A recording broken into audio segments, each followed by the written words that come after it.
let's talk a little bit more about the game. Go inside of it, OB. Let's go to the Brian Foley Law Hotline. We're joined by Roy Philpott, who is going to be on the call tonight there at NRG Stadium. Roy, good morning. How are you? I'm doing well, gentlemen. Appreciate the invitation. Looking forward to the game tonight. I think it's going to be quite the atmosphere here in Houston. It should be quite nice. Yeah, it'll be fun. Roy, how difficult is it to prepare for games, bowl games today, as opposed to maybe 5 years ago, a couple years back, with players now entering the portal? Obviously, more players going into the NFL draft earlier than they used to. All those things and not really knowing, like A&M, perfect example of not really knowing who's going to play for them. Yeah, it's not easy. I mean, it's hard to know what to expect tonight. I take a lot of pride when we have our production meetings at ESPN and talking to our crew and kind of, I don't want to say forecasting what's going to happen, but having a sense of what could happen. Tonight is not one of those nights. I mean, when you look at Texas A&M on defense and probably down to just two normal starters, it's hard to predict what that looks like. When you look at their offense and you're probably down to three or four legitimate wideouts, it's hard to predict, what's going to happen. So it is totally different than what it used to be. I mean, even just before COVID in 2019, we had the same game in this same bowl game 4 years ago between the Cowboys and the Aggies, and it was much easier then. Now you don't know who's ready to go. You don't know whose mind is truly in it. Like the guys you're going to play tonight, are they truly all there? Like, are they gonna give up? If it's the second quarter in a 10-point game and they're thinking ahead towards where they want to go next year. It's hard to predict. I think it makes it more compelling in a certain respect, but yeah, it's a night and day difference. Talking to staff this week, they would tell you the same thing and how they're getting ready for this game. Yeah, I wanted to ask how much help do the coaches give you in terms of what to look for, or I guess background on some of the guys, or I wonder. I mean, especially in A&M's case, I mean, there's guys here, coaches here that aren't going to be around. I wonder how much they even know.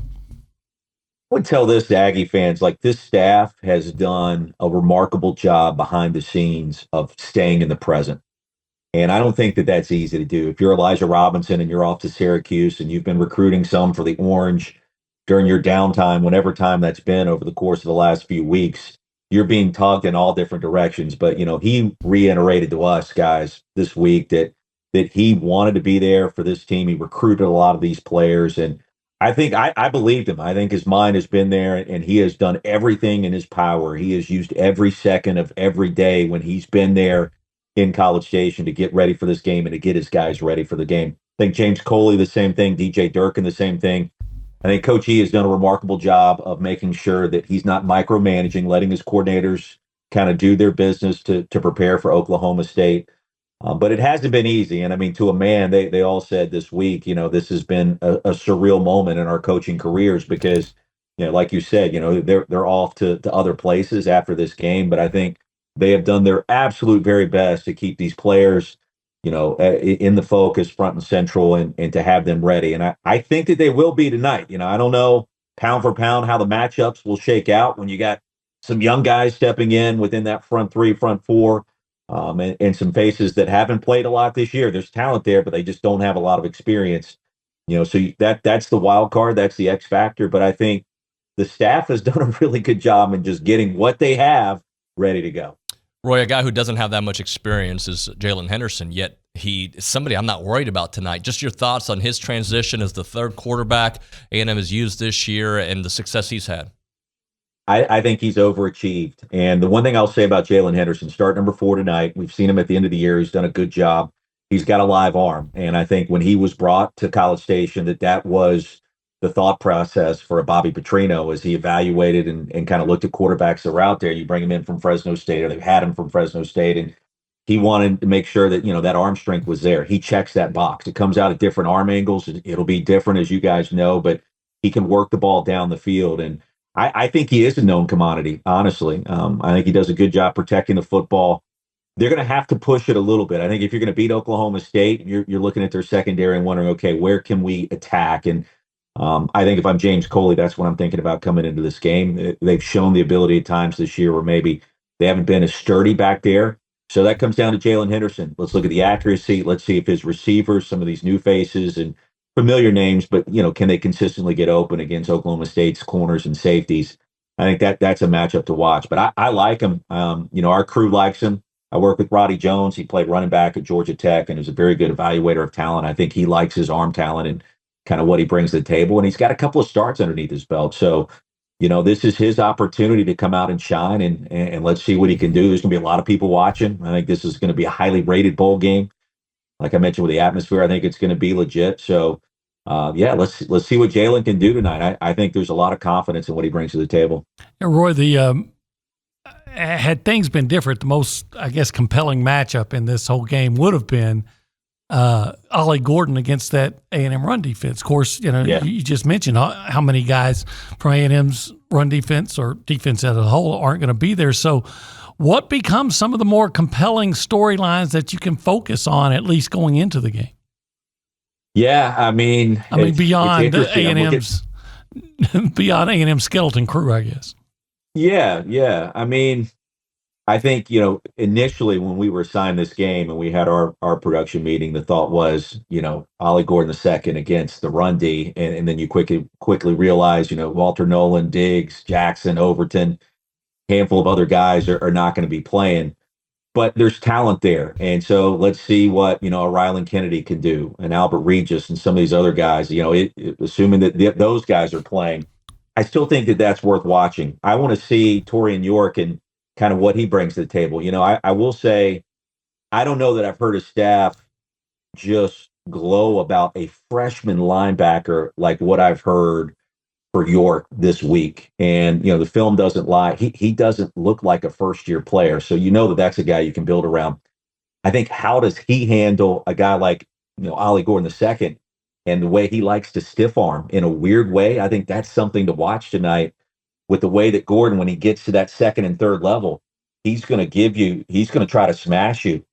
And for a guy like York, is he going to be able to deal with that? I think the answer is yes, but that's how Gordon breaks off these huge runs and has these huge production games in the second half, as he just starts wearing defenses down. So to me, that is something I think, that our crew wants to look at and see, how does that balance itself out? But yeah, I mean, there's no secret. Oklahoma State wants to run it. Ollie Gordon II was the best running back in the country this year. The Doak Walker Award winner, obviously. And so A&M is going to be charged with just trying to slow him down. I mean, it's gang tackling, finding a way to rip through that stiff arm and just getting him to the ground when he busts through that first level. And so, yeah, that's to me, that's something I want to see. And how does York versus Gordon, how does that thing size up by the time we get to the fourth quarter? You mentioned what it means to this coaching staff, outgoing coaching staff, I should say. But what is your sense of what it means to the players that are going to be in this game beyond Jalen Henderson and the Moose Muhammad's and the Torian Yorks? Yeah, I mean, I think Mike Elko is going to be watching tonight. He's going to join us in the booth in the second quarter for the Texas A&M fans that want to hear from their new head coach. I'm curious to get his take on just the personnel and the hand that he's been dealt. Just listening to some of the guys this week and our conversations with them as a crew, they want to win. There is a sense, it's weird. Sometimes when you get teams that are faced with adversity, everybody kind of comes together and everybody's kind of got each other's back. I do feel like that applies this week. Now, at the first sign of adversity, if let's say you get down by 7 or 10 points in the first half, does everybody kind of maintain that? I think that is something to watch. And look, that potentially that could be for both sides, even though Oklahoma State's bringing back most of their guys, it sounds like, from the regular season. How does A&M handle maybe that first punch, and do guys stay together? It seems like that they're together. You hear them talk about brotherhood. That's a common theme this week in practice and the Rodeo Bowl and all these other things that they've done. So I like that. So I do think it's meaningful for, the roster, for the guys that are coming back, for the guys that want to be back next year, for a guy like Torian York, who, is an incredible leader and is playing anything like a first-year guy, there in Temple, Texas. It's quite meaningful. So I think they're there. I want to see what happens if they have to deal with a little adversity. Does that whole mantra kind of stick throughout the course of these 4 quarters tonight? Roy, if it was difficult for you to prepare for this game, now just fast forward a year from now when there's 12 teams in the playoff, how difficult do you think it's going to be for games of this ilk moving forward? That's one thing we're not talking enough about, because I think we're all excited that 12 teams are going to get in. I said on Sirius XM radio this morning, I feel like for a team like Texas A&M, for a team like Oklahoma State, Penn State, there's a handful of teams that you just feel like have been knocking on the door, that have the talent to make the playoff, but with only 4 teams getting in, it's been difficult. That starts to change next year. But for the teams that don't make the playoff, you look at the bowl schedule and you think about, okay, what do some of these games feel like? I don't think it's great. I think it changes. It starts to be more like the NIT. Hopefully, Buzz isn't listening right now. Than what it has been in the past. So we're talking college basketball. If you don't make the dance, you're kind of out of luck. So I don't know. I want to get there. I want to experience it. But the coaches I've talked to a man, it's like next year the 12-team playoff. If you're not in these bowl games, that are good bowl games, good payouts and are well attended, it's not going to have the same feeling even as what we're going to get tonight. So I don't know what that means long term, but gentlemen, I think it's going to feel vastly different in the future. Roy, I really enjoyed it. Thanks so much for making time. Let's do it again in the future. Anytime, gentlemen. Happy to do it. Thank you, man.